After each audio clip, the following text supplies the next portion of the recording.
Tato and the Quantum Conundrum. Meet Tato, a bright young inventor with a garage full of dreams and a mind buzzing with brilliant ideas. Her wild, curly hair matched her wild, brilliant thoughts.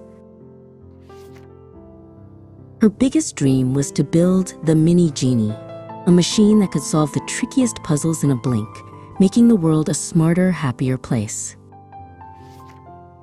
But inventing wasn't always easy peasy. There were messy wires, tricky circuits, and often little oopsie-daisies that ended with a puff of smoke.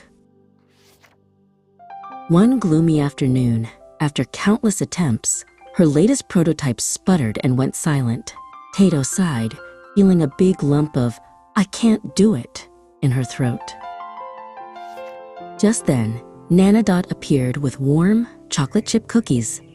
"Even the greatest bakers have burnt cookies, dear," she said, "and inventors have many oopsie-daisies before success."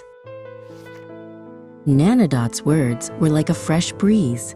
Tato took a deep breath, nibbled a cookie, and decided to look at her plans with fresh eyes. She realized something important. She'd been trying to carry the whole invention mountain all by herself. Maybe two heads were better than one. So Tato called her best friend, Gus, who loved sorting things and making perfect lists. Gus was always calm, even when Tato was a whirlwind.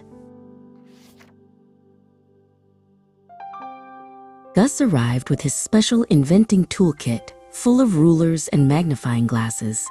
He was excited to help Tato with her magnificent machine. Together, they tackled the Mini Genie puzzle. Tato had the big ideas, and Gus helped organize them into perfect working plans. Finally, after many shared snacks and thoughtful talks, they held their breath and flipped the switch. The Mini Genie hummed to life with a steady, soft glow. It worked. The machine whirred, lights blinked, and in seconds, it displayed the answer to a super tricky riddle that would stump grown-ups for days.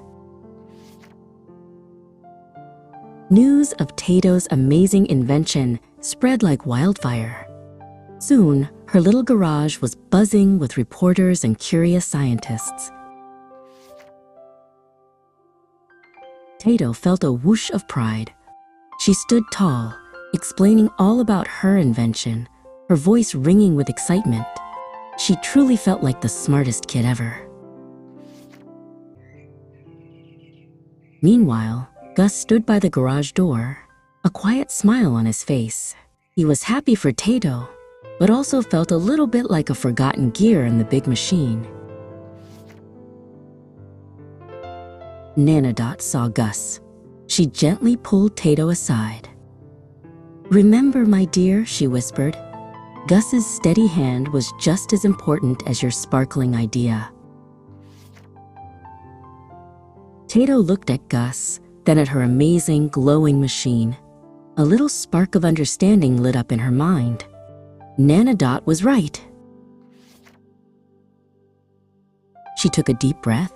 "Excuse me, everyone," she announced, her voice clear and strong.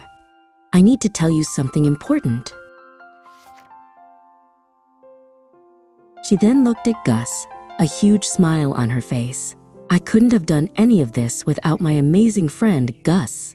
He helped make my wild ideas work."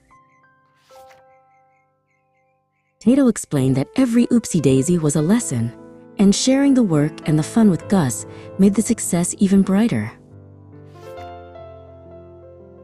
From that day on, they demonstrated the Mini Genie together, a perfect team. Tato's spark and Gus's steady planning. And in every photo, Tato always made sure Gus stood right next to her, because sharing the victory felt much better than winning alone. The Mini Genie became famous, but Tato and Gus remained the best of friends, always inventing and always learning together. Tato never forgot Nanadot's gentle reminder. The secret ingredient to her success wasn't just smarts, but a sprinkle of humility. She learned that true genius shines brightest when shared, when you learn from every mistake, and when you celebrate every triumph with a humble heart.